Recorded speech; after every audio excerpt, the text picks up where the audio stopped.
Hello, everybody. Good morning, good afternoon, and good evening to all of you joining us today. On behalf of Antarctica InSync and the European Space Agency, we are delighted to welcome you to today's webinar. For the people who don't know me, my name is Diego Filun, and I work as coordinator of Antarctica InSync. This session is part of a two-part event designed to accommodate participants across different time zones. The first webinar took place on Monday and welcomed nearly 300 participants. Today marks the second session aimed to ensuring broader global participation. Over the next 2 hours, you will hear from leading scientists working on key Antarctic research teams, including sea ice decline, ice shelf melting, carbon and nutrient cycles, biodiversity, and human pressure. Together, these efforts aim to support a more integrated international approach to polar science under the umbrella of Antarctica InSync, an endorsed program of the UN Ocean Decade. I want to start introducing to all of you our Antarctica InSync coordination team. Oh, sorry. Our coordination team. And as you can see here, we have Antje Boetius, who serves as chair of the Antarctica InSync steering board and plays a central role in guiding the strategic direction of the program. The second person is me. I work as a coordinator for the Antarctica InSync, and we have Julia Ragneri, leads all logistical coordination, helping to connect research planning with field operation. We have Nico Vivo, support our efforts or international cooperation, strengthening ties between institutions and across regions. And finally, our scientific leaders, who are Stephanie Ahn and Alexander Haumann, who are guiding the development of our research teams and collaborations. If you have any question or need further information, feel free to contact us. So here is our email address for any questions. Now, a quick look at today's agenda. The webinar will be divided into two main blocks. The first part will include an introduction to Antarctica InSync, followed by talks on remote sensing and modeling efforts, and then a question and answer sessions. After a short break, we will continue with presentations on Southern Ocean processes, sea ice sheet dynamics, biodiversity, human impacts, and atmospheric feedbacks. We will conclude with a what's next segment on our final question and answer session. Throughout the webinar, we invite you to submit your question via the Padlet link provided in the chat. You can use this link to post questions to any of the speakers, and we will address as many as possible during the Q&A session.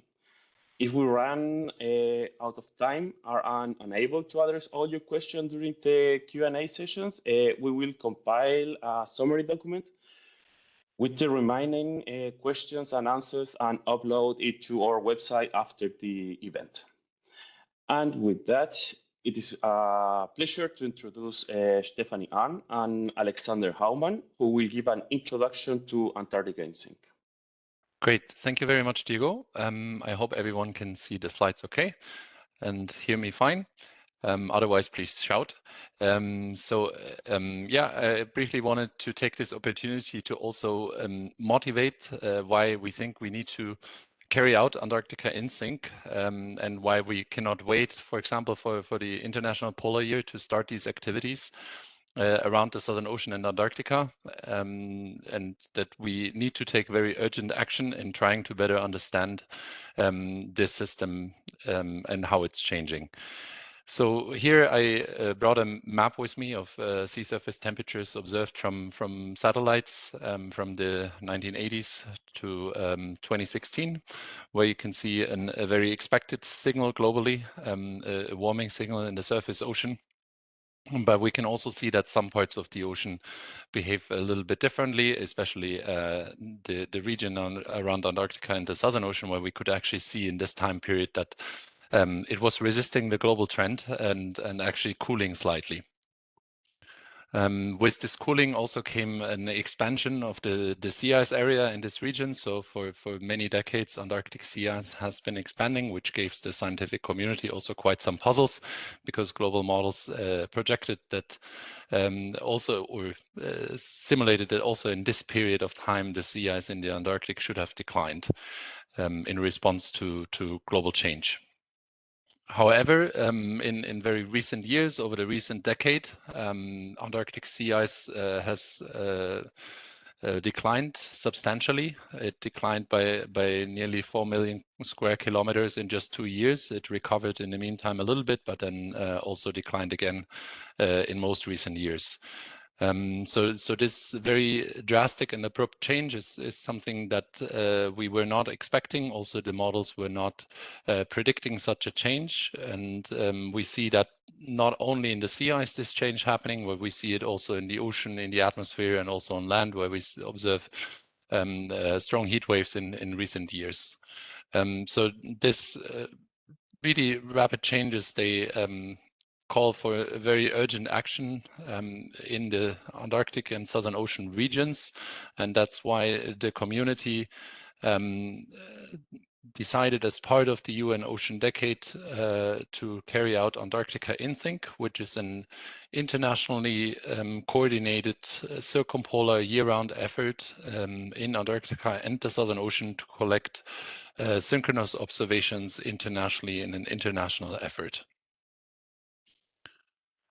As part of the Antarctica InSync initiative, the Antarctic InSync community envisions a circumpolar coordinated observing network with year-round observations, especially in the sea ice covered areas of the Southern Ocean and Antarctica, where we have large data gaps.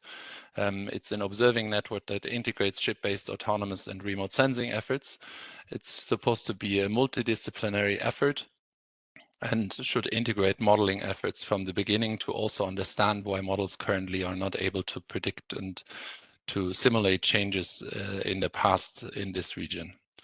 We envision for Antarctica InSync to collect unified measurements in terms of the variables that are being collected, in terms of the protocols that are being used to collect data, also in terms of the metadata that is being stored, and agree on data publishing.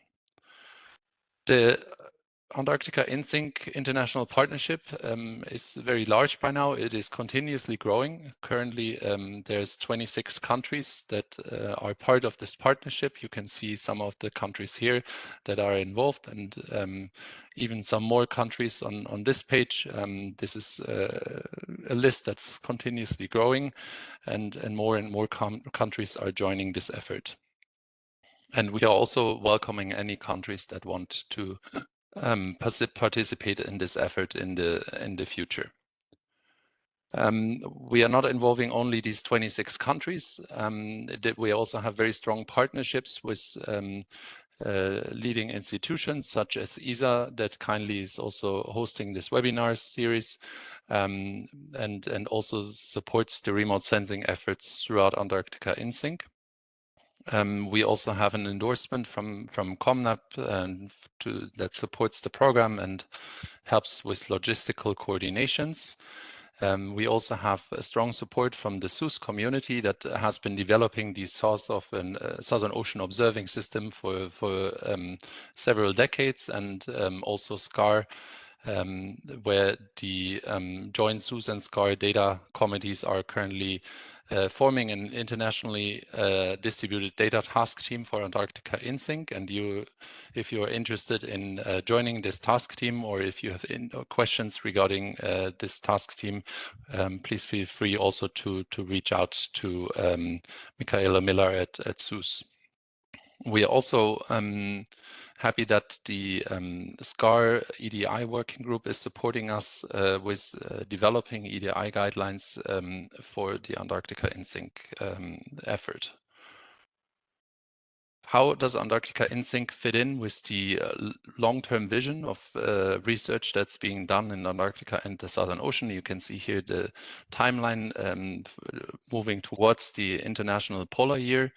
And here we see that on the UN Ocean Decade as well as Antarctica InSync are in the period moving towards the International Polar Year to really develop community efforts in this time period. And Antarctica InSync is being viewed as one of the stepping stones into the International Polar Year. Where do we currently stand in terms of the timeline for Antarctica InSync? Antarctica InSync has been developed for many years. The idea has been growing in the community for a long time, especially through the Southern Ocean Action Plan that has been written, but also due to in the SCAR Horizon Scan. And in 2023, this effort has been submitted to the UN Ocean Decade to be registered as a UN Ocean Decade program. And as you can see here, we are well into the preparatory phase, where this year the goal is really to form international working groups and develop a science plan, as well as to write expedition and project proposals. And we kindly invite everyone that's here to think about these actions and get engaged in this preparation phase. In terms of infrastructure, what's the Antarctica InSync envisioned infrastructure? We think of this as being this SUS vision of the observing system to be implemented. We will work with research vessels in the Southern Ocean, multiple research vessels. There are sailing vessels involved, ships of opportunity, research stations, autonomous platforms such as Argo floats, gliders, drones, but also the platforms on land, instrumented mammals, moorings, buoys, drifters, ice-tethered profiles. There will be airplanes involved and of course satellites. And with this, I will pass over to Steffi. So I just continue now with the infrastructure part in terms of like what we have already in place in terms of global organizations, but also local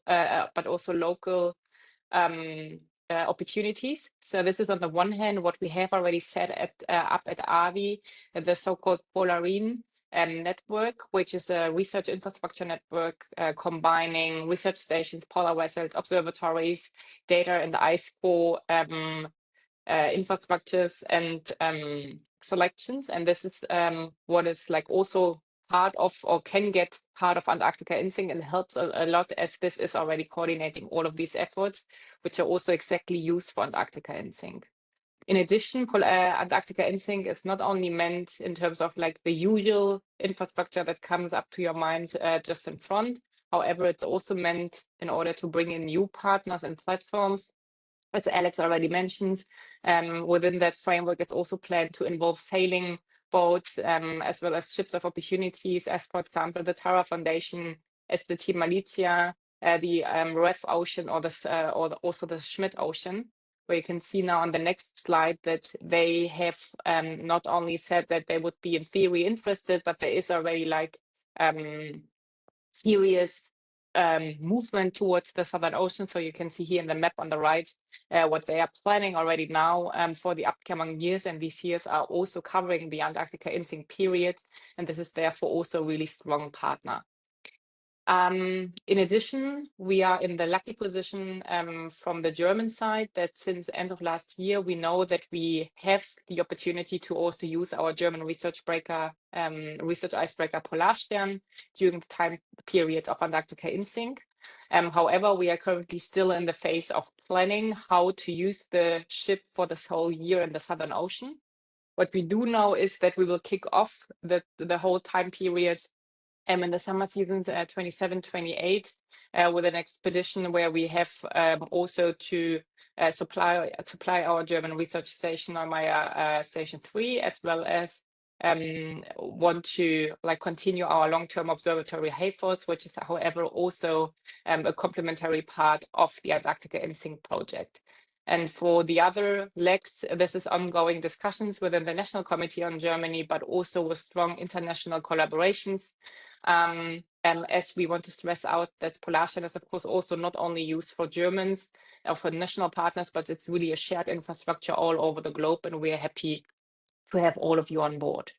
Then coming from the infrastructure, going more a little bit into the detail of how is the international scientific group looking like and how is the whole structure of Antarctica InSync. So when we look into the overall plan of how the science community is evolving on the next slide, we have 4 different kind of bubbles that we are try to combine within the Antarctica InSync approach. So we have on the one hand our different themes that I will introduce just in a couple of minutes to you, which kind of provide the scientific framework and really line out the overarching major challenges that we want to address within the project. And these themes are really interdisciplinary, as we don't want to focus only on a really small disciplinic point of view. However, these disciplines are then covered in the research areas, as you know, like sea ice, ocean, atmosphere, biology, ice sheet, seafloor, and so on and so forth. And they are kind of the basis, of course, of the theme work. And then we have, in addition, the national committees. These are really organizations bringing all together the national interest and which are meant for the information flow, in order to make sure that we have, on the one hand, really approach and get everybody involved in all the different nations all over the globe. And on the other side, also to make sure that we have really a balanced representation also of research areas all over the place. And then last but not least, Antarctica InSync is, of course, not meant in order to invent the wheel from scratch, but really to build on existing international working groups, as Alex already mentioned, as we are also really closely connected and linked to the SCAR and SUS community. And this is exactly where we have already quite some working groups established over the past decades, which we are now heavily relying and working on. And with that, I want to give you one example how such a national committee can look like. And this is here the example for the German National Committee. And you can see in the top part, our General Coordination Office. You introduced that already. And we have then here as a steering committee member, our directorate, Martin Borsma. And this is what is true for all different national committees, that the steering committee member is always the one leading the respective polar institute. And we have then on the scientific part, we have then also scientific coordinations throughout the different disciplines. Here in Germany, we are in the lucky position that we have so many polar scientists that we can easily fill all the different disciplines, even with 2 people. However, we are super happy if also other nations can, of course, not fill all the different scientific areas, but just some of them, however, can be still actively involved into Antarctica InSync due to or via these smaller groups. So just to make that also clear at that stage. Then, as I mentioned before, we have several scientific themes. And so far, we had always 5 kind of prominent different themes, which we now also kind of broadened a little bit towards more themes. So the ones that have been always established and discussed over the past month, I would say, so the first theme is all about the budgets and fluxes. The second theme is about the sea ice decline. The third theme is about the melting ice sheets and ice shelves. The fourth theme is about the Antarctic life chain, really throughout the whole column. The fifth theme is about the anthropogenic footprint. And then the new theme that is already approved is a theme more related to what the atmospheric science, named here now aerosol cloud interactions and radiative feedbacks.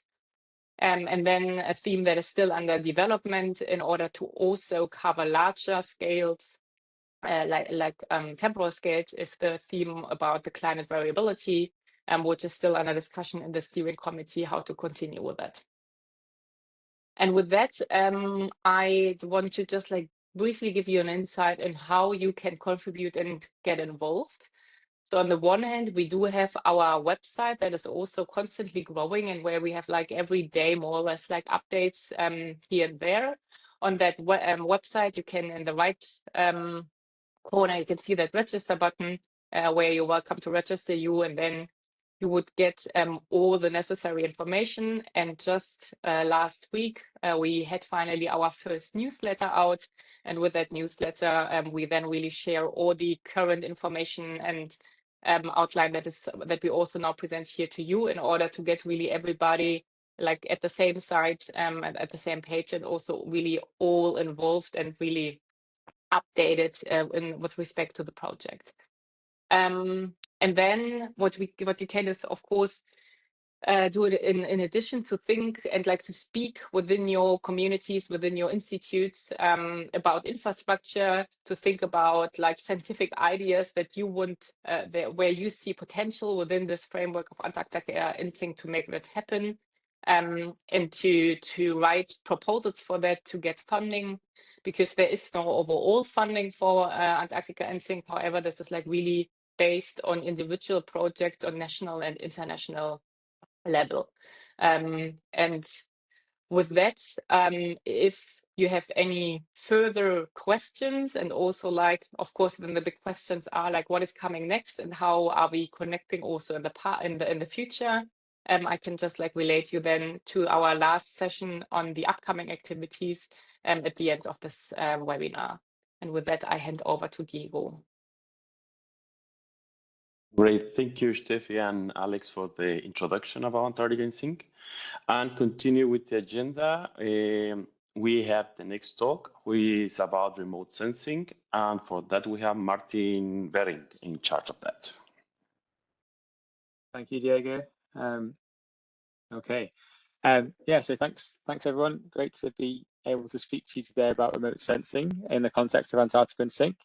And I'll mainly be doing that through talking about the ESA Polar Science Cluster and our activities to sort of show what can be done with remote sensing in the context of Antarctica InSync. But as a kind of bit of a disclaimer, this is not to dismiss other research agencies and institutes that are doing remote sensing work. This is more just an example of the things we can do. And obviously, we'd like to bring all institutes internationally together to address these questions. So just as a bit of a background on what the ESA Polar Science Cluster does, primarily it looks to generate benchmarking data sets and develop new processing algorithms, and with those algorithms, develop innovative data products based on Earth observation. They're primarily targeted at monitoring and understanding change in the cryosphere and the ocean. So that's kind of leads to lots of different projects that we have, focusing on various different elements of the Antarctic and Southern Ocean system. And I'll talk a little bit more about each individual, or some of the individual projects in a little bit. But first, just say that, you know, satellite observation brings some great benefits to understanding processes and change. It gives the spatial and temporal coverage across the whole of either the continent or the ocean domain. It also allows you to observe multiple parameters, and in the context of, for instance, sea ice, you can also observe what's happening with the ocean and the atmosphere at the same time as looking at what's going on with sea ice. So to sum that up, you kind of get, it allows you to provide this holistic view of the system of Antarctica and the Southern Ocean. So Steffi mentioned the different themes within the different working groups, and here I'm just providing a list of those with EO or remote sensing data sets that correspond to each of those themes. I won't go through the list, and it's not an exhaustive list. It's just some examples to show that within each of these domains, there's a whole plethora of different EO or remote sensing based data sets that can be provided that can help our understanding. So just to take you back to this diagram showing the different projects. These are projects that have recently been launched or recently finished. So kind of the most recent ESA Polar Science projects. And this doesn't include the projects run by ESA under the ESA CCI Climate Change Initiative. This is just the ones out of the ESA Polar Science Cluster. Now I'm going to quickly go through a few of them very briefly, just to give you a hint or a sense of the sort of things we can develop from Earth observation. So for instance, the Albatross project, providing information on the bathymetry around Antarctica, starting right from the seafloor, working up to looking at oceans and tides in the Southern Ocean. Sticking with the ocean, the So Fresh project, developed a record of sea surface salinity from satellites and used that information to look at sea ice dynamics and the ocean circulation within the Southern Ocean. And that, along with the SOICE project, which is looking at the ice shelves and their change in the flux of fresh water into the Southern Ocean, both of those projects contributed to the Horizon Europe project, so the Horizon 2020 project, SOCHIC, which was more looking at the change in the Southern Ocean, air sea fluxes, ventilation of the ocean. So showing here that multiple projects can work together as well to improve our understanding. Focusing more on sea ice, the recently finished Cryosat Plus Antarctic Ocean project looked at comparing different satellite data products from the different altimetry sensors to retrieve sea ice thickness. And that recently finished, but we have a recently kicked off project called SOSIMBA, which is building on this, developing a multi-mission reference data set for sea ice in the Southern Ocean, and looking to develop a freshwater budget to look at the freshwater impacts on, or freshwater fluxes into the Southern Ocean, using a whole range of different satellite sensors to develop that picture of understanding. Moving slightly inland to the floating ice shelves, this Polar Plus ice shelves project looked to develop a mass budget for Antarctic ice shelves, looking at which to decide or determine and detect which ice shelves were losing mass, and by what means, by basal melting or calving. And obviously this is an important freshwater input to the Southern Ocean as well. Moving slightly further inland again to the grounded ice sheet and the surroundings, we have the recently finished, or the 4D Antarctica project, and the newly kicked off 5D Antarctica follow-on project. And this is looking to develop a state-of-the-art reconstruction of Antarctica using multiple EO missions to fully characterize the ice sheet, and with 5D Antarctica particularly looking at the dynamic margins of the ice sheet. And here you can see all the different processes going on in that system. And this is the list of the data sets that can be produced from Earth observation in that context. And there's quite a nice graphic here. I've sped up a little bit and I won't get quite to the end of it, but you can start to see how we can layer multiple data sets to provide this reconstruction of the ice sheet. So looking at from the surface right down to the ocean and the bathymetry, some ocean circulation beneath ice shelves there, partly from models, partly from Earth observation. Looking at the impact of the ocean melting ice shelves. And you can start to provide this layered approach. And these activities fed into the Digital Twin Antarctica project. So this is a precursor to a larger project that's recently been launched. But the main message here, which is sort of conveyed with lots of these videos, is just showing how you can layer data sets to provide reconstruction and understanding of change, understanding how things are linked together. And this is largely based on Earth observation data. And as I said, this was a precursor activity to a larger project program that just recently kicked off called the ESA Digital Twin Earth program. And this is a companion project to the European Commission Destination Earth, or Destiny project, which is, I think, a 300 million euro plus project looking to develop a digital replica of the Earth. And with these systems, you can start to develop this digital replica, which allows you to have data analytics and advanced simulations to explore what-if scenarios to provide scientifically validated decision tools. I suppose the main message here in the context of Antarctica InSync is we can bring these multiple data sets together to provide these digital replicas that can start to understand the system more, link the different components together across the whole domain. And I've spoken about projects that are ongoing or recently finished, and just some new things on the horizon, or recently launched. For instance, the biomass satellite, which was launched last month, primarily looking at forests and forest carbon, but also has potential capabilities for mapping internal layers within ice sheets and ice shelves. So there's an exciting new opportunity there.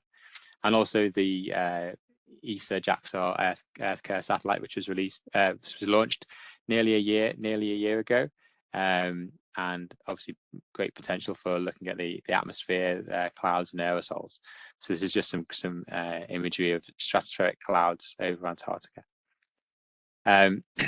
So just by kind of sort of finishing off and rounding up and saying what ESA can bring to the, Antarctica InSync. One of our main roles will be to coordinate the Earth observation community, increase involvement across the globe. We plan to have funded science activities dedicated to Antarctica InSync under ESA programs. The topics of these projects will be guided by the scientific community, so the consultation that will happen within the working groups of Antarctica InSync. This can involve both in situ and space elements, so looking to validate data sets as well as improve our process understanding. I've talked about coordinating Earth observation efforts, so looking at helping to develop dedicated data sets to address scientific problems and collaborating between space agencies and other research elements of the research community. There's also potential for us to offer platforms for the handling of the large volumes of data that we'll be generating across the project, and also to initiate sessions such as this webinar and some later sessions to look at bringing the scientific community together to target the key questions for Antarctica InSync.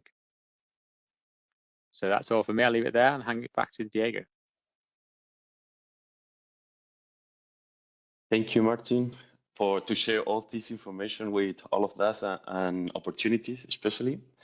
Before I introduce the next talk, I will mention that again that we have a Padlet link in our chat, so then you can write all your questions to the different speakers and regarding the different themes that today we are going to present.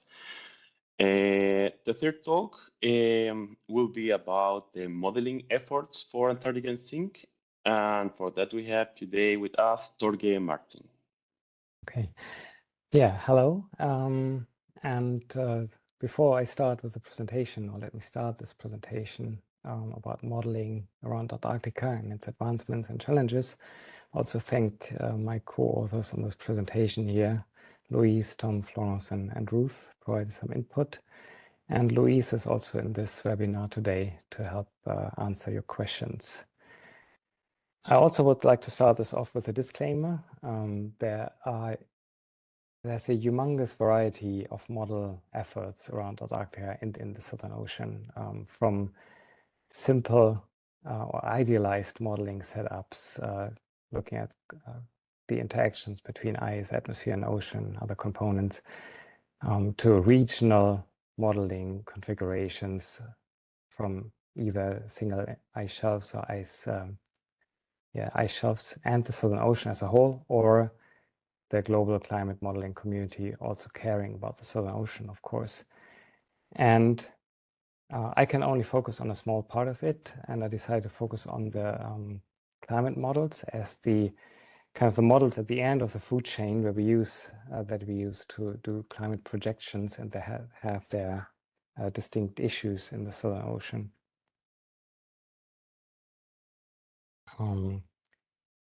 While Alex shared the actual state of ocean warming globally, and the Southern Ocean might not be as prominent in there, when we look at the 2-degree warmer world on the top left here, the models project distinct warming, not only at the high northern latitudes, but also high southern latitudes.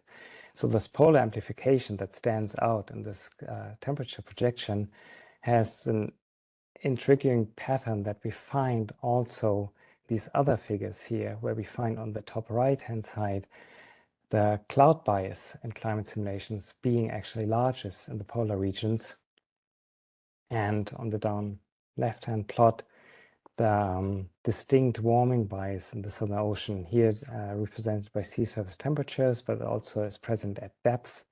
And finally, on this figure on the down right side here, the coverage by in situ observations in the ocean has definitely still blank spaces in the Southern Ocean and northern high latitudes. So where we expect the strongest warming, we have least data and worst model performance could summarize, which is probably a bit strong, but certainly a reason to care about the Southern Ocean and Antarctica in the simulations in all its compartments, the ice sheet, the solid Earth underneath, the ocean, the ice shelves, the cavity circulation, sea ice, and the atmosphere. And not only the physics that I will focus on today, but also chemistry in the atmosphere, biogeochemistry in the ocean, and so on. Now, most prominently are probably heat and freshwater cycles that we want to care about. And starting here with the hydrological cycle that really connects all the different components, basically from evaporation from the open ocean, forming clouds in the atmosphere, then precipitation in terms of snow actually building up the ice sheet originally, and this ice flowing back down into the ocean. And we still need to understand this hydrologic cycle in all its details much better than we do right now, and much better build it into our models. There are improvements happening, advancements in the models. For example, there are isotope now introduced to the HEGIM and RVESM models. You can see in these simulations also on the right-hand side that there are extreme events and storms tracked around Antarctica, and that actually most of these storms and the isotopes originate from lower latitudes than reaching towards Antarctica. And it's a new opportunity to connect to observations by having these isotopes in the models. Going on, and you've seen this figure about the cloud bias in the beginning, going on to clouds and aerosols. We see that clouds in their impact on the radiative budget have a strong impact and certainly feed into this warm bias over the ocean. And this is processes in clouds, cloud types. It's about the temperature in clouds, whether you have liquid or solid water in the clouds. All these processes matter and feed back into the system, causing further biases. So we need to understand those much better. And in terms of aerosols, on the lower hand side, you see here a sea salt aerosol as indicator. And from observations, the black line, both in the northern hemisphere at alert, but also in the southern hemisphere at Halley, the seasonal cycle of these observations of sea salt as aerosol available in the atmosphere completely mismatches what is simulated by the models. So there certainly is need also to understand, especially the seasonal cycle in the interaction between ocean, ice, and atmosphere much better to have these aerosol concentrations right. In the coastal areas around Antarctica, now diving more into the ocean, but really on the coupled system, how the atmosphere drives these regions and drives by the wind systems along the coast, water mass transformation on the continental shelf, linking the sea ice formation in the coastal polynyas by forming denser water, also interacting with the ice shelf cavity circulation that in turn then drives heating of the cavities and ice melt from underneath. This whole connected system has been simulated better in recent years in high resolution models. And we see here from a 10th degree ocean model that these four actually regions of water mass transformations really stand out.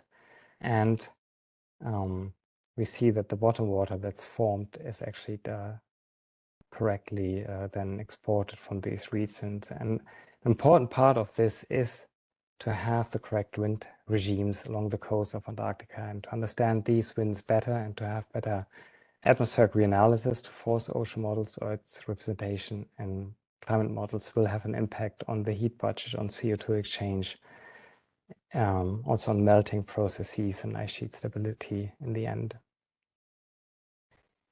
Now, speaking of polynyas and Antarctica bottom water, we also need to speak of the elephant in the room with the climate models, that there have been very rare but observations of larger polynyas, open ocean polynyas in the Weddell Sea, as we know from the early 70s, or more recently, 2016, 2017, the larger motorized polynya.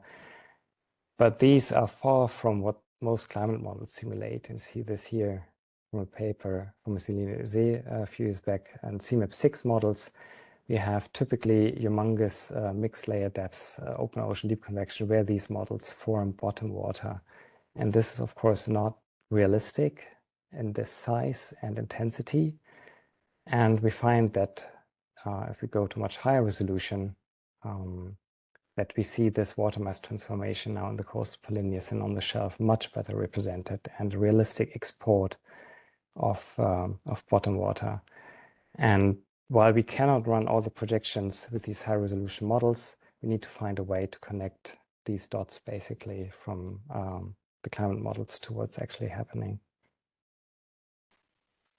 Now, the ice is also forcing the ocean. Ice melt from Antarctica, and the freshwater input has been shown to delay global warming to some degree, set it off a bit due to cooling the Southern Ocean. This also means during the first decades of enhanced melting, you will find expanded sea ice cover. But at some point, global warming, or the warming will take over and decrease then sea ice. And the timing of this is really uncertain and not well constrained by the models. And freshwater from Antarctica has been shown by the Southern Ocean Freshwater Input from Antarctica Initiative to affect all or the full vertical range from the bottom, basically, the bottom water formation, mid-depth ocean heat to sea surface cooling, sea ice expansion, troposphere cooling into stratospheric warming. So this has a humongous impact on the other climate system components, and therefore needs to be constrained by how much water actually comes from Antarctica. And as a last point, it's also the ocean forcing the ice.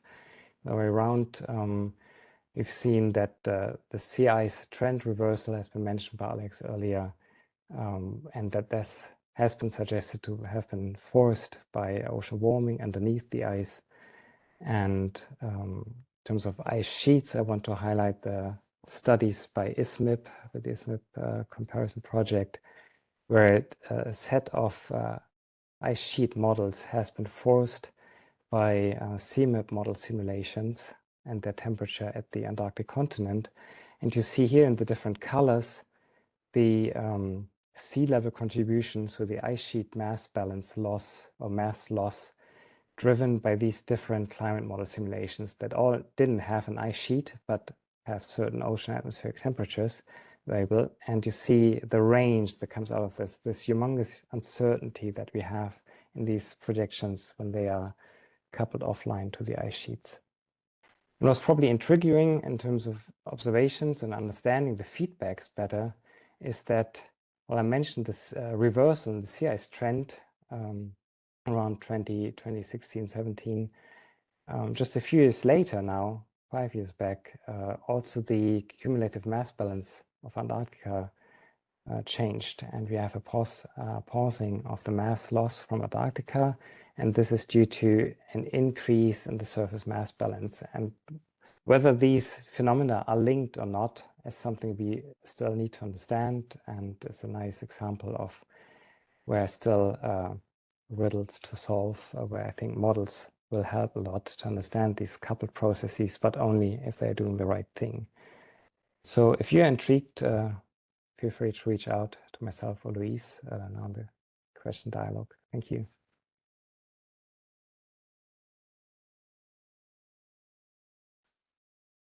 Thank you for your talk, Torgrim.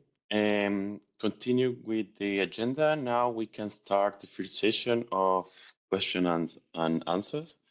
I think we have already a few questions in the Padlet link.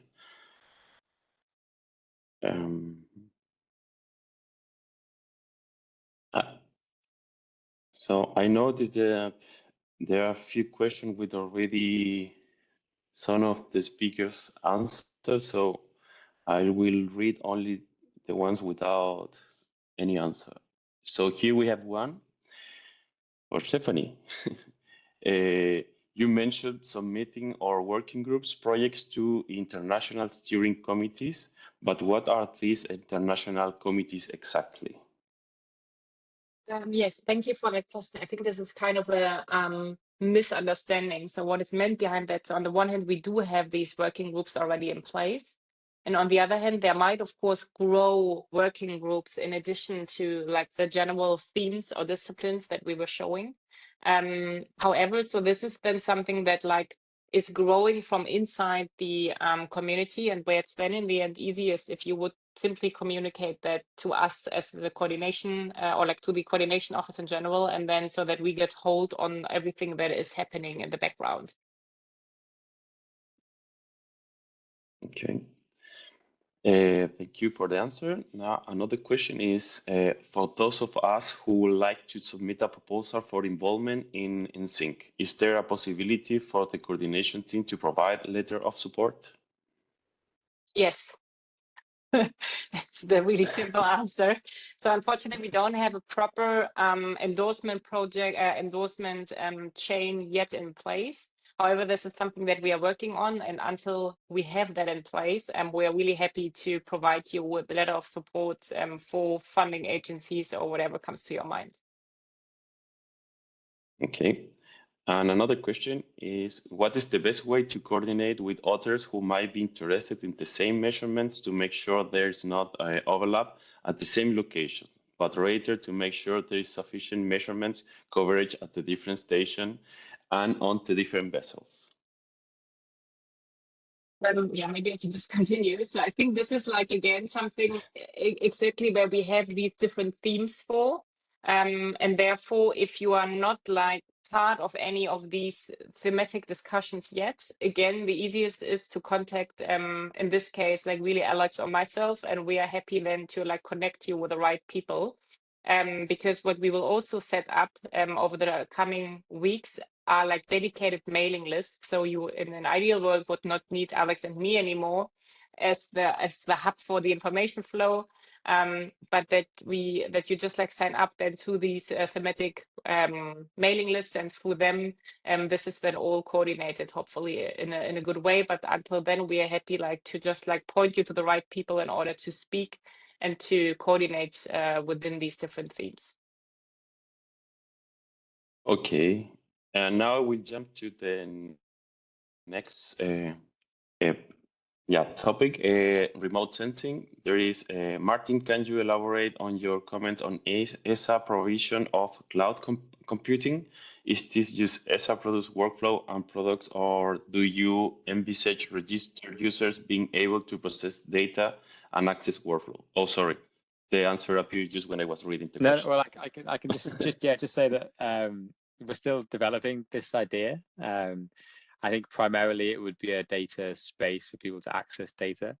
There would be capability to run some workflows. There probably would likely be sort of limited computational capability there to begin with for a sort of standard user, but you could apply for additional funding to have increased processing capability. It's mainly as an analytical tool rather than a processing tool for sort of processing big data sets. It would more be an analysis tool. So then again, please, for the people who are attending this webinar, you are really welcome to write your question. This is the moment for all of you to answer or your question regarding Antarctica InSync. So please don't be shy. Here's another one. Can you comment on coordination between InSync and IPY planning?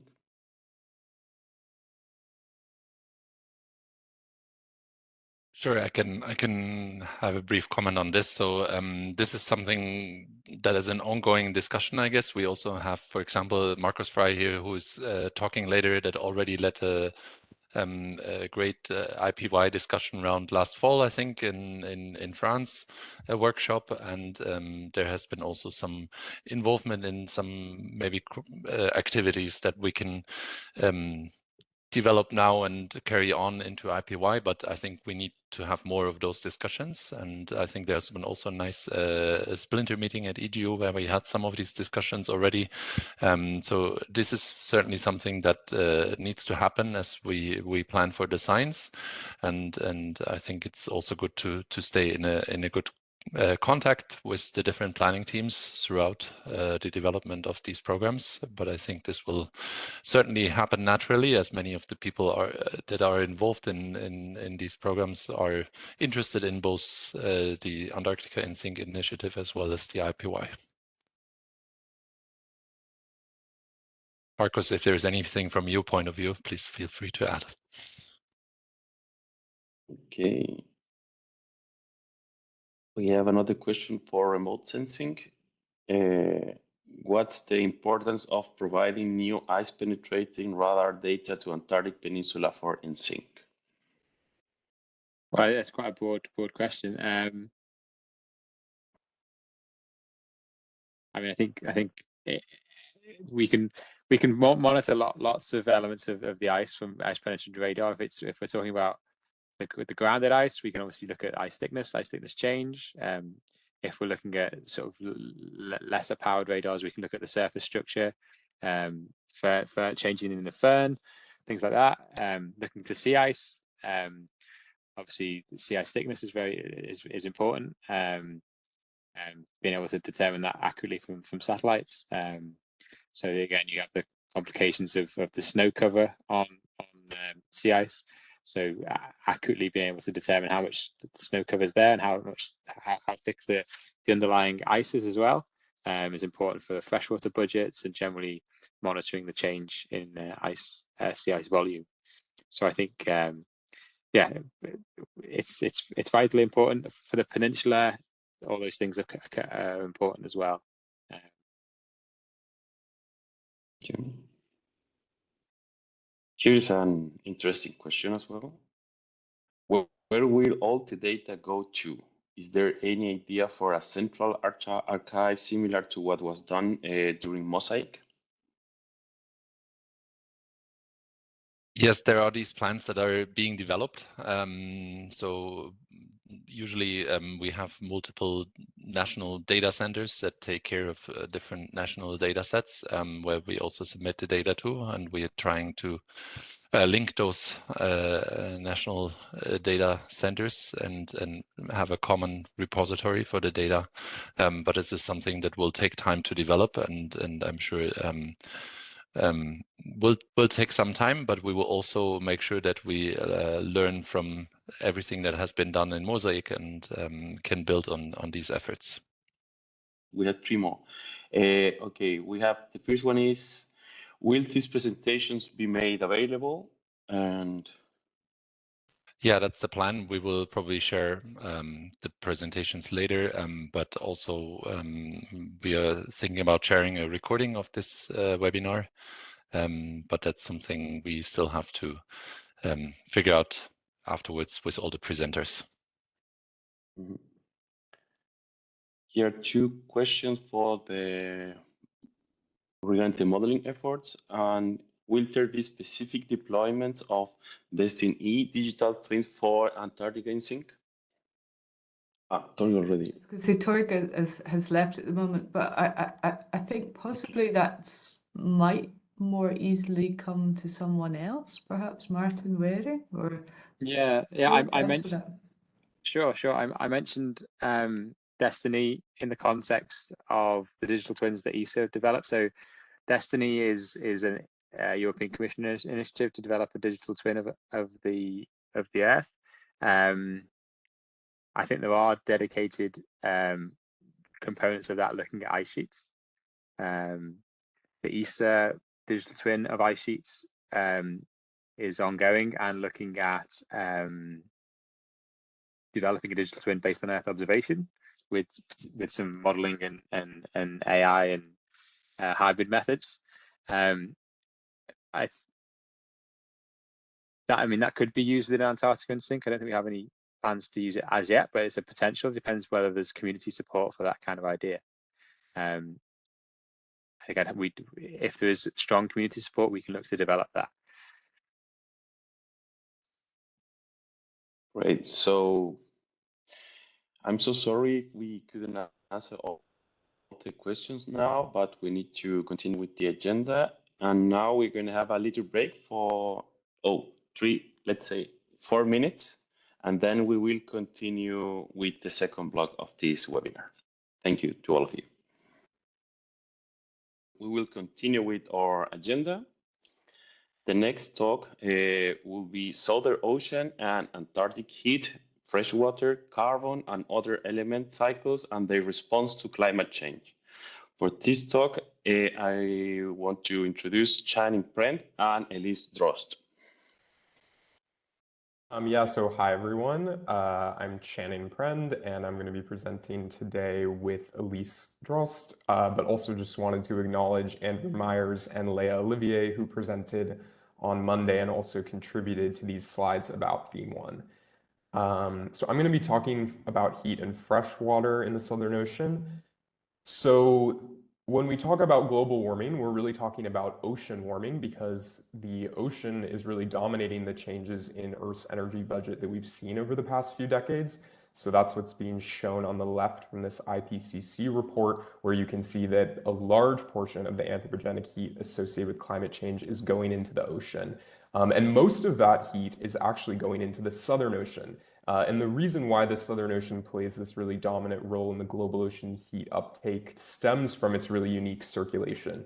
So this is the only place on the planet where we have no continental boundaries. And so that permits the formation of this single current called the Antarctic Circumpolar Current that flows all the way around the entire Earth, exchanging waters between the different basins as well as between the surface and the deep oceans.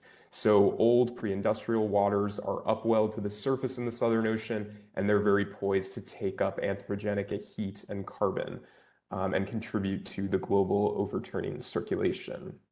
But that warming is not happening uniformly everywhere. So the map on the left and then the depth latitude plots are showing the trend in Southern Ocean heat content. This is from an ocean reanalysis product from 1940 to 2021. And so we can see spatial patterns, a lot of the warming that's happening in the upper ocean. This is over the top 1,500 meters is concentrated in these deep winter mixed layers where subantarctic mode water is forming. So there's spatial patterns, and then there's also depth differences. So the warming is really concentrated at depth, so not at the surface, as Alex mentioned. In fact, at the surface from 1985 to 2017 at least, so not incorporating the recent years, but over that earlier period, we actually saw cooling in the surface, even though there was significant warming in the subsurface. So then if you look on the continental shelf as well, the plots on the right are showing the changes in ocean heat content just over the upper 300 meters on the continental shelf in the West Antarctic compared to the full depth or the deep ocean at the bottom. So you can see variability, but not much of a trend in the upper ocean, but a more significant trend in the deep ocean.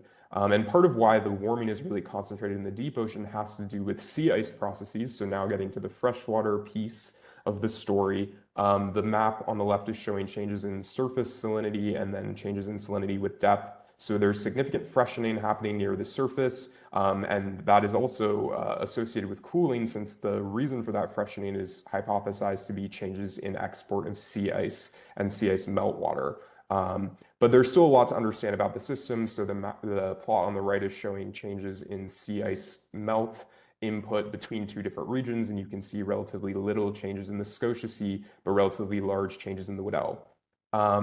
And so this warming and this freshening that's happening has really large global impacts because of the implications for changes in bottom water formation. So Kathy Gunn, as well as Pavel Abrahamson, have shown from observations a decline in Antarctic bottom water formation in both the Ross and the Weddell Seas that's associated with these changes in the ocean heat and freshwater content.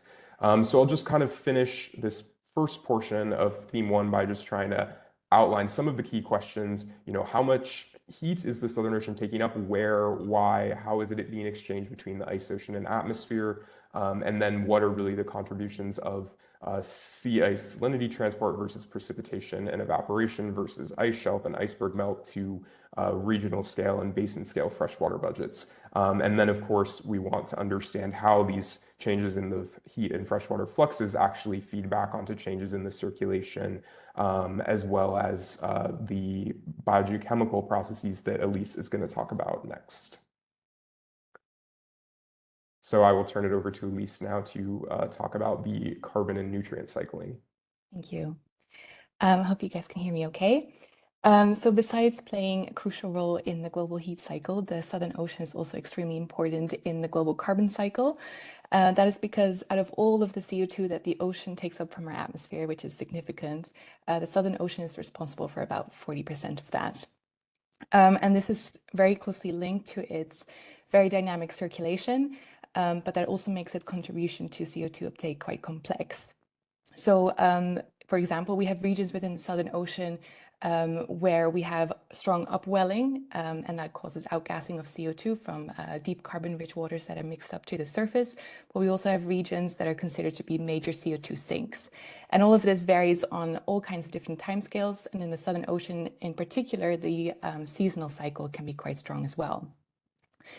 But it's been quite challenging to pin down the drivers behind these different modes of variability, and that's because overall the Southern Ocean, of course, remains undersampled, but that's especially the case in the winter time. And this is So as Elise was mentioning, we have a lack of wintertime measurements, which has led to a lot of uncertainty in terms of the total magnitude and variability of the Southern Ocean carbon sink, because a lot of that outgassing that Elise mentioned that happens in the southern portion of the ACC occurs in the winter. So we really need more measurements and measurements that are evenly distributed throughout the year and also between different regions as well if we want to minimize those uncertainties in the total Southern Ocean carbon uptake. I'll just keep going. Then in terms of other biogeochemically relevant elements, we have a really important role that the Southern Ocean plays in macronutrient cycling, because those deep waters that are upwelled are enriched in dissolved in organic carbon, but also enriched in nitrate and phosphate and other nutrients that are used for biological production.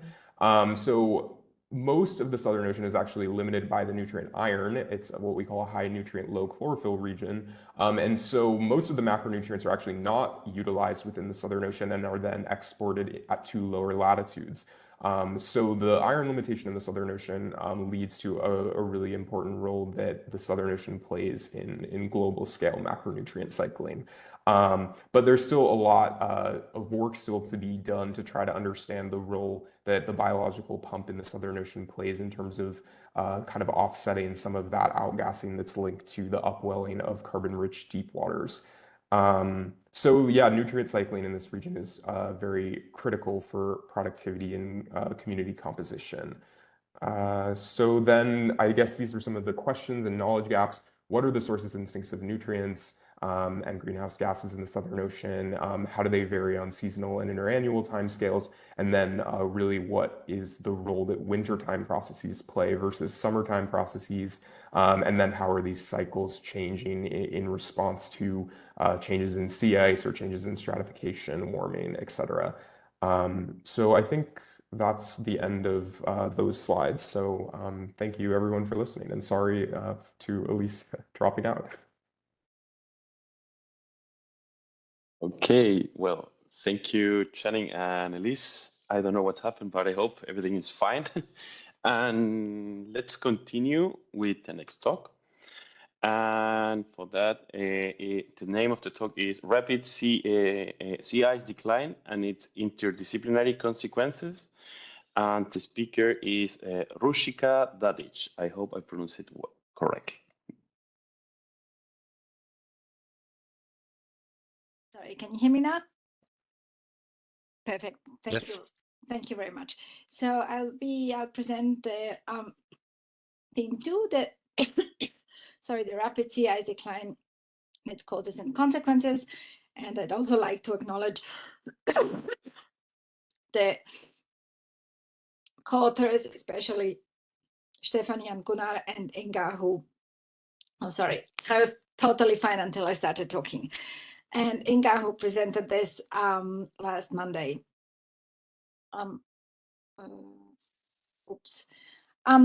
So starting back, Alex also already showed this slide. And when we think about the current state and change of Antarctic sea ice, we really think of the rapid decline of that sea ice in the last 10 or so years. And we don't really understand what's going on. These days, our models actually don't look that bad because they show a decline. But if the Antarctic sea ice would start growing again, like until 10 years before, then they would probably be right. So we really need to know what happened in that switch and whether and how the environment and the ecosystem is going to react to these changes. The the horizon scan, the Sky Horizon Scan has actually already defined the thematic areas for synchronous research. And it starts with the processes and feedbacks that are driving these rapid changes of sea ice and their distribution, and how they interact with the atmosphere and the ocean, and not just at a point scale, but across the temporal scales and also across a large range of spatial and temporal change. And then it goes further into, because Antarctica is a vast continent, right? And the sea ice is surrounding that vast continent with potentially large influxes of fresh water. They could be coming from iceberg, from subshelf melting, and we really need to understand how these can influence the sea ice, and how then that sea ice can influence the ocean circulation and biogeochemical processes. So in summary, really, what are the causes of these rapid sea ice changes, and what are the consequences for not just the physical systems, but also for kind of the biogeochemical system that influence the whole planet?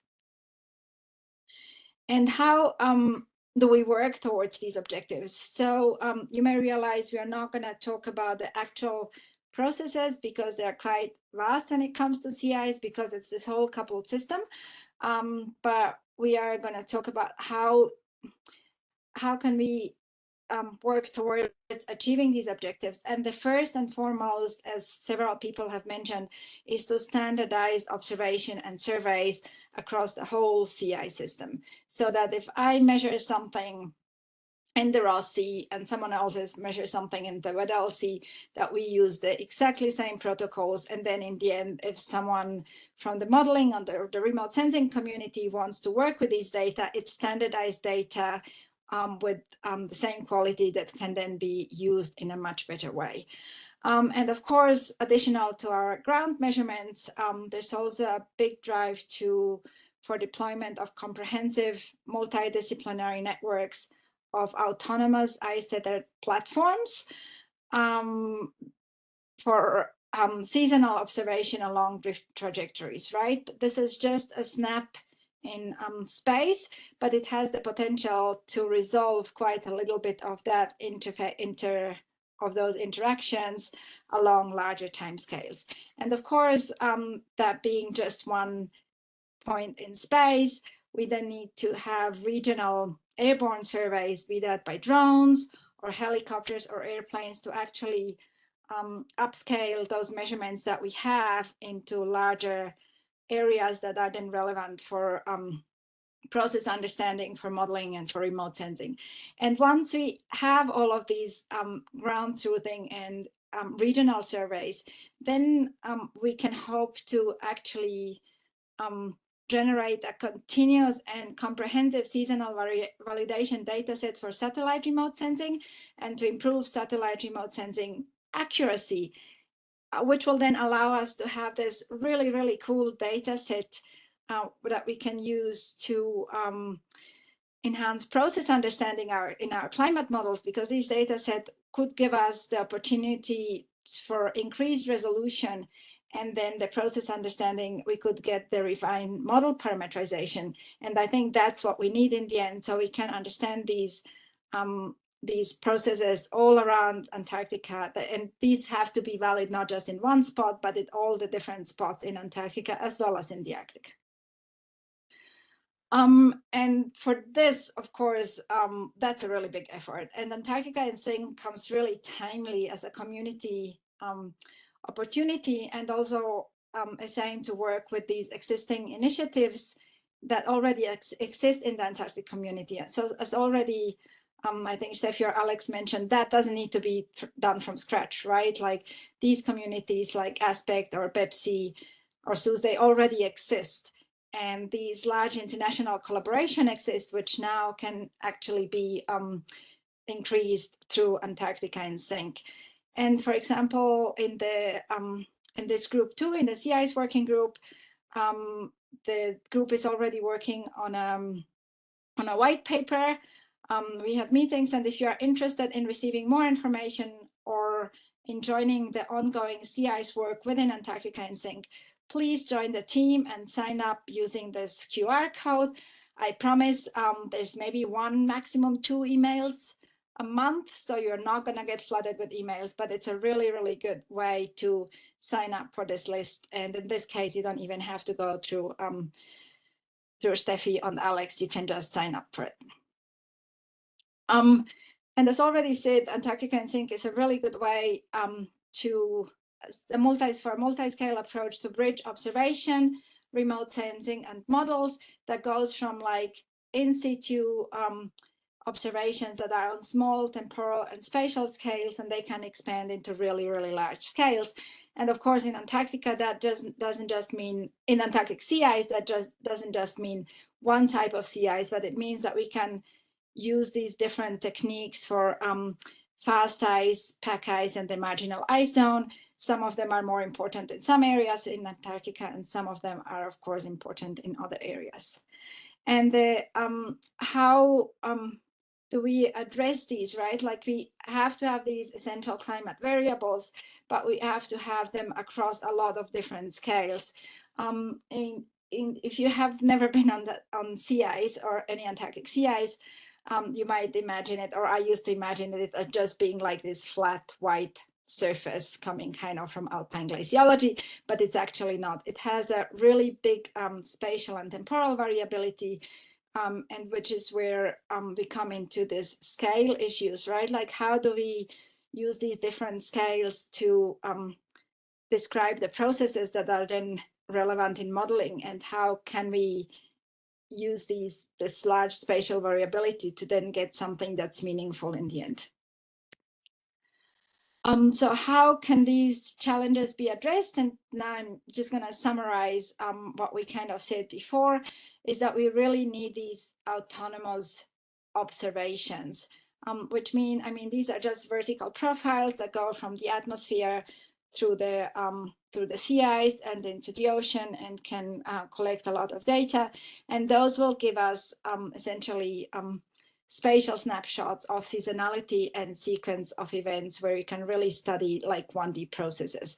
However, we can't really often do much with 1D processes, so we need repetitive observations for process studies to kind of get the horizontal distribution of these processes and see which ones are relevant for larger scales.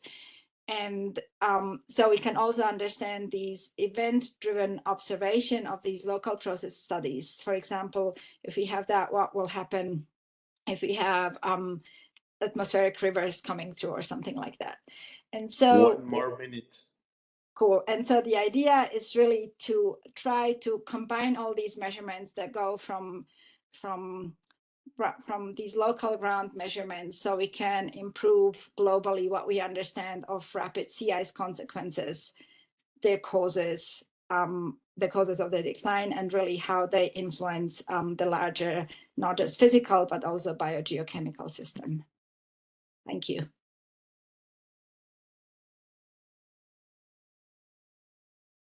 Thank you very much, Ruchitsa, for that talk.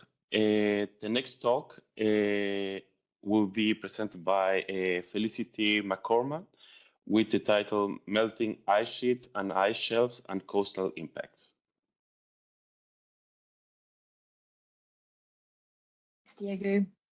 So hello everyone, I'm Felicity McCormack from Monash, and I'm presenting today on theme 3. And I want to acknowledge Alexandra Zur from Tübingen, who presented on Monday, and Olaf Eisen from AVI, and several colleagues who have already done much to contribute towards this theme. So this focuses on the melting of the Antarctic ice sheets and ice shelves, and how they interact with the coastal ocean system, and captures a multidisciplinary project of work happening under theme 3 already. Okay, so Antarctica holds about 2/3 of Earth's freshwater, and that's equivalent to about 58 meters of equivalent sea level. Around 80% of this ice mass drains through the floating ice shelves, which you can see in the bottom right of this image in red. And this really makes the ice shelves critical in modulating ice discharge from the continent. But the system is really complex, and we have considerable uncertainties in the ocean and atmosphere forcings that are driving change in Antarctica, including climate variability and also force changes, and then feedbacks between the ice sheet and the climate system and ice dynamic processes. And you can really see these uncertainties when you start to look at projections of freshwater fluxes or sea level rise from Antarctica over in the coming decades to centuries. So the capabilities of our ice sheet models have really improved markedly over recent years in capturing the necessary processes for determining freshwater fluxes, but there's still large uncertainties associated in sea level projections over the coming decades and centuries. And you can see that in this image here from Seroussi et al., which shows the results from the ice sheet model into comparison project. And you can see the kind of considerable uncertainties associated both with different forcings, climate forcings, but also with differences between the ice flow models. And the latest IPCC 6th assessment report couldn't rule out 5 meters of sea level rise by 2150 and up to 15 meters by 2300 under high-end sea level scenarios. And key challenge really is that a lot of many of the critical processes in our models are highly parameterized, and there are a lot of uncertainties associated with some poorly constrained parameters. And this really speaks to the need for improved physics carried by our models, which occurs through development of theory from observations, and not just of the processes themselves, but how they vary on different time scales, and particularly in undersampled regions. So currently we're seeing mass loss occurring from two main processes in Antarctica. Firstly, ocean melt is a key driver of mass loss, particularly concentrated in West Antarctica in the Amundsen Sea sector. That contributes about half of Antarctica's total mass loss.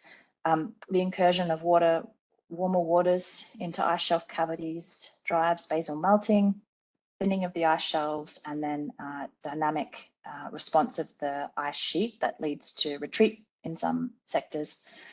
The other contribution to mass loss is calving, and there are some significant uncertainties associated with how calving is represented in ice sheet models. It's highly spatially heterogeneous, and we also have a lot of uncertainties associated with how calving might occur in the future, particularly related to changes in the surface mass balance forcing and processes such as hydrofracture. So characterizing an ice sheet requires integrating information from the past to determine the current state and trends and enable us to make accurate projections into the future. We rely on a number of different sources of information: satellite remote sensing of surface variables. We have airborne and autonomous platforms that tell us about what's happening in the interior of the ice sheet and at the ice bed interface. In situ measurements, proxies of the past, including ice cores, and integrating all of these in models to tell us what might happen into the future. So theme 3 spans many different interfaces, and I've summarized them on this slide, but I'm not going to talk in detail about each of the different processes, but just to highlight focus in this theme on basal melt of ice shelves, ice shelf stability, the interactions between the ice shelf system and sea ice and freshwater formation. And there's also increasing attention to coupling between the ice sheet and the climate system, so in Earth systems models, and also looking at how solid Earth interactions impact ice sheet dynamics, both the solid Earth itself and then processes at the ice bed interface, including things like subglacial hydrology. So I wanted to spend the rest of this talk really focusing on some existing initiatives in Antarctica that align with theme 3 from InSync. And these efforts are broadly helping us to target key uncertainties, to get more observations, to improve our theory and our physics in ice sheet models, and then to strengthen coordination across different research communities. So there's 3 broad levels of initiatives that we're looking at here. There's the individual project level, for example, with Necklace, which I'll talk about a little bit more in just a second. And that really involves collaboration across individuals or groups. Then we have coordinated multinational projects such as the SCAR Rings Action Group and large scientific research programs such as SCAR's Instant. And of course, there's strong potential synergies to develop partnerships here, for example, with ESA. But I'll quickly talk through a few proposals that are, again, aligned with InSync that are currently funded or underway. So firstly, Necklace it's a circumantarctic data set of basal melt rates. So Necklace aims to derive time series of basal melt of ice shelves around Antarctica. And already we've seen the deployment of 28 APRES systems. So these are autonomous radar systems that measure melt at particular sites and from which we can understand both the basal melt rate and also ocean processes that are driving basal melt. The Necklace initiative provides support for processing of APRES measurements and protocols to ensure that our measurements are consistent across all of the different instruments. There's currently an open call for more deployments, and we really do need community input to kind of standardize data formats and to integrate into models, particularly like validating against satellite remote sensing. So we're hoping that APRES deployments will be kind of a key initiative as part of InSync. So please, if you're planning any APRES deployments, please do get in contact with Sue Cook from UTAS, who is leading the Necklace initiative. We also have the SCAR Rings Action Group. So the aim of Rings is to really focus on reference bed topography around Antarctica, which we know is an incredibly important variable for our ice sheet modelling. There are 3 main rings that Rings will be flying. The primary ring is near the grounding line. So we know that the grounding line topography is really important for discharge estimates and for retreat projections. There's also a landward ring and a seaward ring as illustrated in this figure here.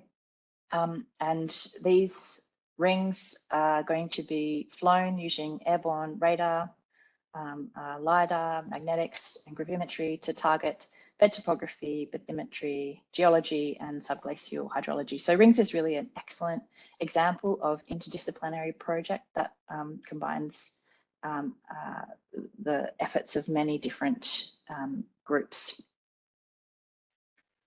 We also have Recoil. 1 more minute. Cool. All right, I'll speed up. So Recoil is a framework to compare melt estimates. It's endorsed by IUGG through the Joint Committee on Ice-Ocean Interactions, and it's aiming to try and reconcile different estimates of melt. We currently have a manuscript that's being prepared, but again, this is a good potential synergy with ESA to target accurate satellite-derived ice shelf melt rates. The Plateau InSync is a project that's focusing on reconstructing recent climate change across East Antarctica via boreholes with temperature, firn, surface mass balance measurements, and there are light traverses planned. The Ronnie Ice Shelf project integrates bathymetry, radar, AUV surveys, ocean circulation and subshelf biology, and it's part of the broader UN and SCAR initiatives. And it also involves ecosystem impacts and glacial outflows and retreat on benthic ecosystems. So these are really just a taster of some of the things that we're already working towards within Theme 3. Oh, sorry, that was goals. These are just a tester for what's going on, but please do get in touch with InSync via your national committee or with the contacts that were listed on each of the slides if you want to know more. Thanks. Thank you, Felicity, for your talk. Continuing with the webinar, the next talk, Improving Knowledge and Protection of the Unique Antarctic Life, from land to ocean and into the deep sea. We have Elena Herr with us. So my name is Helena Herr. I'm from the University of Hamburg. And of course, I would like to acknowledge the co-authors of this presentation, especially Sean Henley, who gave this presentation in the earlier webinar, and Nadine Johnston, Hauke Flores, Bettina Meyer, and Jaren Tarling. So although Antarctica InSync aims to include both the terrestrial and the marine realms, today we are focusing on the protection of marine life or Southern Ocean ecosystems, which of course encompasses a range of marine predators like penguins and seals that occupy the terrestrial environment, but rely on the sea for their sustenance. The Southern Ocean ecosystems are unique and highly productive. They comprise resident and migrant species. They are adapted to cool and thermally stable environment, and they occupy a range of habitats from the land to the deep ocean. And of course, they are under threat and in need of our protection. An extensive range of programs and communities, including the examples given here, have been pivotal in advancing Southern Ocean ecosystem research in recent years and using an international collaborative approach. A recent assessment by involving these collaborative approach is the Marine Ecosystem Assessment for the Southern Ocean, MESO, and that has identified that these ecosystems are globally connected and provide important ecosystem services, such as biodiversity, fisheries, tourism, climate regulation, carbon and nutrient cycling. They are threatened by a range of global and local drivers. They are already changing, and continued changes will have global consequences. It was decided that it's imperative that we take action to protect Southern Ocean ecosystems. And MESO particularly concluded that we must develop effective local and regional management and conservation policies that can account for change and foster ecosystem resilience, and that this requires a better investment in systematic and sustained long-term measurements or observations at the state of habitats and biota in the meso areas, focusing on biota that are not only of interest to management and conservation, but who are also indicators of ecosystem level change, and not just in ice-free areas or during the summer months, also in winter and in the ice-covered areas to underpin assessments of change. We need robust future projections of change to support risk assessments, which feed back into those effective management and conservation policies. And of course, we also need global appreciation of the role that the Southern Ocean ecosystem plays in the Earth system and global action to curb climate change and ocean acidification. All of these requires international collaboration and coordination. Through recent initiatives such as MESO and the UN Decade of the Ocean, the international community has already identified a range of key questions for Southern Ocean ecosystems. And these are good examples for key questions that could be tackled in Antarctica InSync. So these questions, or example of these key questions, are summarized here, and I briefly just go through them. So how do past and ongoing future changes affect Antarctic ecosystems, the distribution, abundance, and life cycles of key species and communities? How resilient are key functional groups and species to climate change and increasing human pressures?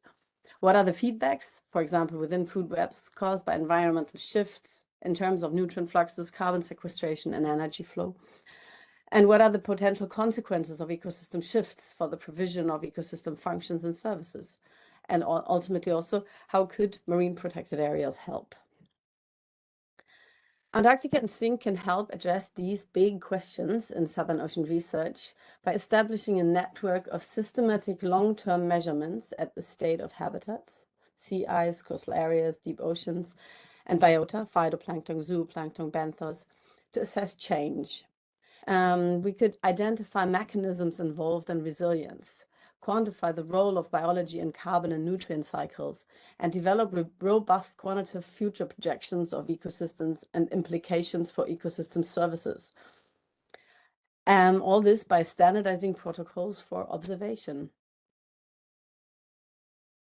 So the next steps to make Antarctica InSync a success would be that Southern Ocean and terrestrial ecosystem research communities unite to develop strategies to collaboratively design synchronous circumpolar surveys that can address key questions, building on previous and ongoing research.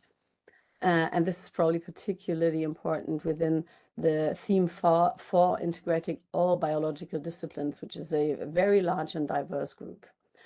Even beyond those biologists, we should engage physical scientists like oceanographers, biogeochemists, climate scientists, fisheries scientists, and other stakeholders, and develop standardized protocols to allow for comparison across space and time, make use of existing data, and of course, attract funding. We must also ensure that these next steps are inclusive. We must ensure that nations, individual researchers, and national operators that do not have extensive range of research methods or tools, ships, or a base of extensive funds are included in all these aspects and the process to make Antarctica InSync a successful initiative. Thank you.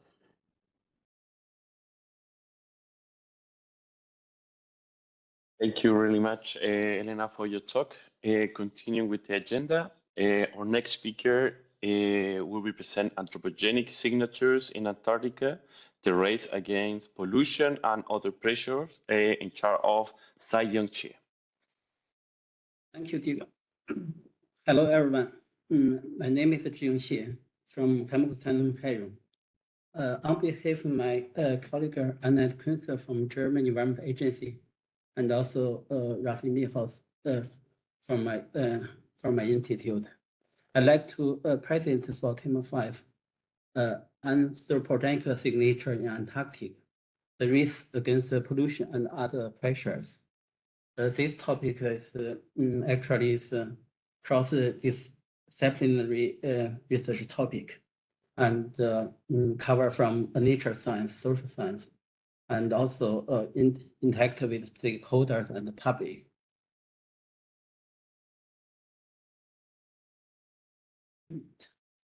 Okay. Yeah, since Antarctica was discovered by people from 200 years ago, Antarctica faces to many threats. For example, repeated industrialization accelerates climate change in polar regions and drives rising sea temperature azimuth and also climate acidification. And besides, the man-made chemicals can be transported to the polar region through the atmosphere and also oceanic current. And also from the local environment, for example, research basis, they're also like a local discharge for the chemicals. And also recent years, the tourists are growing in Antarctic, and this growing influx can risk disrupting Antarctic present ecosystem and also disturbing the sensitive weather populations in their nature habitats. And also the increasing shipping traffic elevates the water noise pollution. It's disrupting deeper water marine species, and also the aquatic environment in Antarctic waters. And also expanding human activity in Antarctica can threaten native biodiversity and also increase the risk of invasive species introduction. Okay, and for all the like industry chemical, during the production and also the application, this chemical can be released into the environment, and for those volatile and semi-volatile chemical can be transported with air and also particles from the south region, from the continent to the ocean and to the polar region. And those polar substances can travel with the ocean current slowly to the polar region as well. And for those chemicals, like already banned by Stockholm Convention, it's a part of this like topic. And besides, a lot of other emerging chemicals will be covered by this team as well. For example, PFAS, personal care product and pharmaceutical, microplastic, and also plastic-related chemicals. And for the study topic, we will focus on those like long-range transport with air and the ocean current, and the interaction between different environmental compartments, and also the emission from the glacier ice and the snow melting caused by climate change. And also we are going to cover the study for bioaccumulation of these chemicals in the fish, birds, marine mammals in the Antarctic. And look on these pictures, like from 1990 to 2023, the tourism increasing almost 100 times, and reach more than 100,000 until 2023, and especially tourists from China, Germany, and Canada increasing dramatically. And also this number is not so large, but these people may mainly focus on those peninsula region and increase the pressure of this especially region in Antarctic. And use the chance with Antarctic InSync. We are going to work together with those scientists and also managers to tackling about this increasing Antarctic tourism impact to the Antarctic environment, and also try to evaluate the discharge of chemical pollution in Antarctica through the recent tourism in Antarctic, and try to observe potential ecological impact. And together with the stakeholders, they're going to develop effective management for the also to protect the Antarctic species.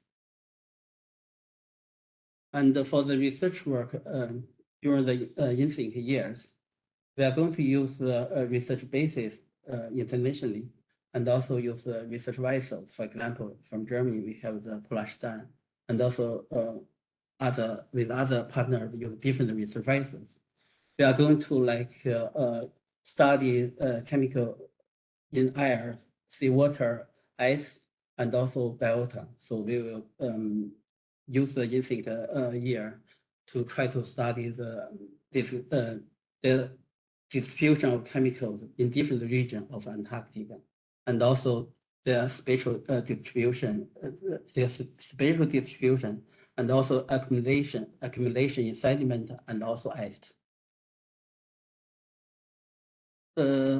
So far, at the beginning, we have already thought about to make a small major working group. The first one is systematically monitor of chemical pollution and management, and the second one is underground water noise monitor and migration. And the working group 3 will be tourism impact assessment and management, and the working group 4 focus on biosecurity and invasive species prevention.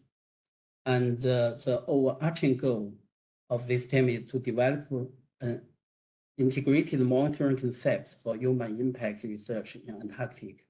We have created a link and also a QR code. If you are interested, please scan it and join us. Thank you. Thank you for your talk, Sang-Yong. Our next speaker will be Marcus Frey. He will talk about aerosol cloud, interactions, and radiative feedbacks. Yeah, thanks all. So theme 6 now, the latest addition to InSync research topics, aerosol cloud interactions and radiative feedbacks. I'm speaking on behalf of this group whose members you see there. And thanks to Julia Schmale, who put together this presentation and gave it earlier at the previous webinar. So why do we care about aerosol and clouds? First of all, clouds. There's significant variability in climate predictions, and the uncertainty in their uncertainty originates actually in the poorly simulated cloud cover above the Southern Ocean and including Antarctic regions. And clouds are important, of course, because they are a huge control on the energy balance. Just as an example, so there's been this long-standing radiation bias in climate models, I think Torge referred to earlier today. Basically, too much shortwave radiation reaching the surface, leading to more surface warming than is actually observed. And here, an example, in the first column, you see satellite observations compared to the bias from one model. So the shortwave bias, particularly pronounced in summer months around Antarctica and in the Southern Ocean, of several tens of watts per square meter. There has been some improvement since the CMIP5 models to CMIP6, but it has been also recognized in the tuning, etc., improved, reduced the model bias in the radiative forcing, but often for the wrong reasons. So got to be careful with the model evaluation. So at the heart of this bias are clouds. And looking, for instance, at the liquid water path in the second row here, you see that liquid clouds around Antarctica and the Southern Ocean are substantially under-predicted, so a low bias. To the contrary, then the ice clouds are over-predicted. Together, they explain some of that huge shortwave bias, because lacking optically thick water clouds lets you pass this shortwave, and also more ice clouds, they are optically thin. They allow also to reach shortwave radiation more to the surface. The consequences in the climate models are, of course, more radiation shortwave at the surface leads to unrealistic warming of the surface ocean. So sea surface temperatures up to 3 Kelvin too high. That leads then in turn to incorrect simulations of sea ice, thickness and extent, also the position of the tropopause jet and storm track locations are not correctly simulated, and in general a wrong outgoing shortwave radiation at the top of the atmosphere. Moving on to aerosols, they are important because they determine the liquid and ice phase of clouds. There are some particles can act very well as cloud condensation nuclei, driving then the formation of liquid clouds. And there's another class of particles called INPs, ice nucleating particles, which lead to the nucleation of ice and formation of ice clouds. However, especially at the southern high latitudes, our knowledge on the sources, processes, and concentrations of these cloud-forming particles are extremely poor. Just as an example, so one of the main contributors to this radiative bias in the models are actually low-level mixed-phase clouds.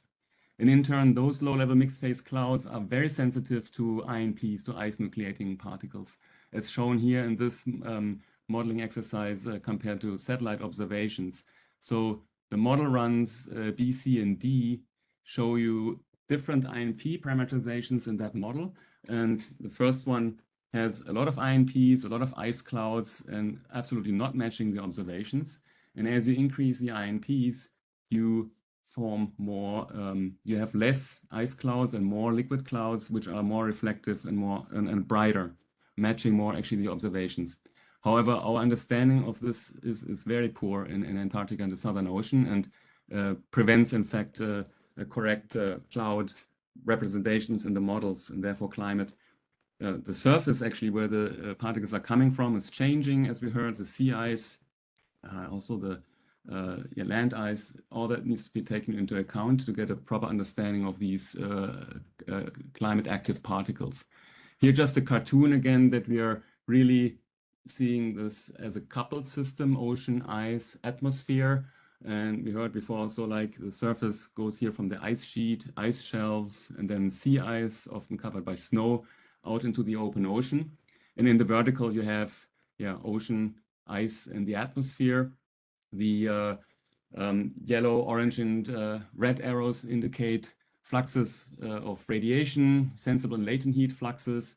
Then you have advection or movement of air masses in blue, coming from lower latitudes or off the continent in the form of katabatic outflows. And then mixed into that, of course, the aerosols, which can be advected from lower latitude sources, but also from local sources, which include sea spray from the open ocean or open leads in sea ice, or winter spring sources such as sublimating blowing snow. And they all play into this formation of clouds. And that is then in turn linked to the other topics actually through that wet deposition, so lifetime of clouds and precipitation efficiency, and also the energy balance, which in fact controls then the melt and therefore the surface mass balance, not only like in vulnerable regions such as the ice shelves, hydrofractures, etc., and out into the sea ice as well. So that's another vulnerable area which may be sensitive to aerosol cloud processes, since we are talking about a highly coupled system. So many of these processes are poorly understood, and InSync lends us with an opportunity to make really some progress in our understanding of these processes, and also the feedbacks, their magnitude and the sign. And so the observational strategy will be designed such that we make some progress. Many nations have, of course, done research in the Antarctic for decades, and we will make use of existing infrastructure, including, for instance, the stations, many of them in the peninsula and coastal Antarctica, and some of them inland. Then research icebreakers. You see now as an example, the Weddell Sea region, Groningen Maudland and the peninsula, but of course the Antarctica is bigger than just that. Together with these platforms, including also aircraft, we would try to achieve a better image in 3D space and time of, for instance, air mass transformation and the coupled feedbacks of aerosol cloud processes. So in this group, a white paper is already in preparation, which will address the overarching research questions and more detailed science questions, and also like a first draft of a work program, including these various platforms. And of course, we want to build an international community for this theme, and want to know about your interest. So please sign up to the Antarctica InSync website, to your national InSync team, and also beyond InSync, since InSync is a pre-IPY activity, please keep engaged, because many of our efforts now will feed directly into the next International Polar Year in 32-33. Thank you. Thank you really much, Marcus, for your presentation. And now continuing with the webinar, I guess Alex will say a few words regarding what is next.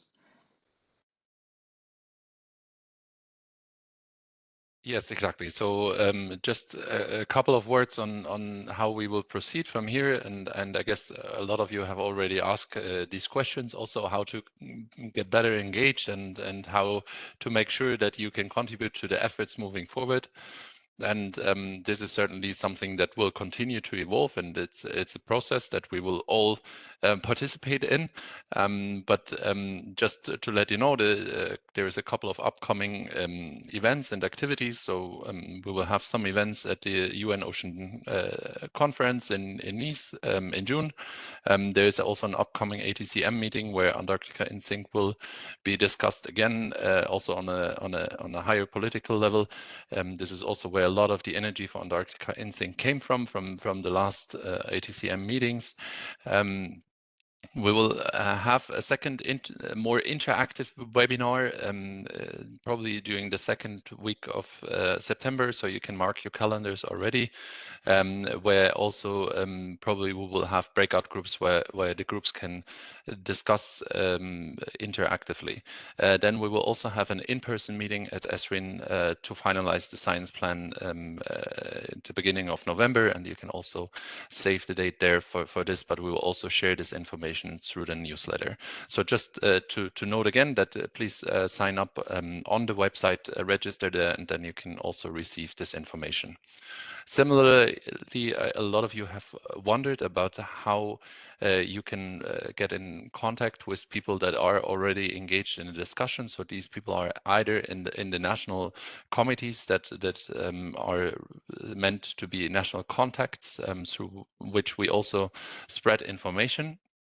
as well as some of the working groups that already exist. And I hope today you could get a first insight into some of the activities that are ongoing, and you also probably found some of the contacts that you can reach out to join these discussions. We will also provide mailing lists for each working group that will develop. Some of them already exist, and there's some mailing lists already existing, but we will develop more, and we will also spread the sign-up links for these mailing lists through the newsletter, and you can get them in a couple of next days or weeks to get to these mailing lists. We will have the working groups within the themes, certainly, but there will be also cross-cutting working groups, such as one for remote sensing or modeling efforts, or also, for example, for data management and protocol development that I already mentioned in the introduction talk. It is important that within the working groups you will meet and discuss the science plan, write white papers, and also plan for proposals if there should be a need to fund certain initiatives. It's important that within the working groups you identify key essential variables, be it climate or biodiversity or other variables that should be collected jointly by the international community. And you also could think about how these variables can contribute to the bigger understanding of the Antarctic and Southern Ocean systems and how they can help to improve, for example, model simulations. We should also think about key processes, not just the variables that are needed to improve models, but also to validate remote sensing efforts. So that's all I wanted to say on this end, and I hand back to Diego. Okay, thank you, Alex, to share that information. Well, I think we are run out of time, but we can maybe add a few minutes to answer a few questions. I don't know if there are, let me see if we have some questions here in the Padlet. I think that most of the question already got an answer, but here's one for Sion, I think. Yes. The question is Working Group 2 thinking of incorporating noise monitoring in Antarctic terrestrial environment? I think this is a very important and has passed unnoticed. I would like to contribute in this area. Okay. Actually, I just read this question, and I just present some emerging chemicals in the presentation. That's for example. But for this team, we will cover both the legacy and the emerging chemicals. For example, the mercury, PCB, organopesticide, all will be covered in this topic. And we also would like to say if this all the pollution will make new problems for the Antarctic, given the climate change in the Antarctic. So any chemicals are can be brought by each of the working group from the internationally to this topic. It's not limited. There are no more questions. In that case, I just want to say, I don't know if any speaker want to say something, add any comments? There was just a question of whether the slides will be shared. So I think we will be able to send out these presentations to the registered users afterwards.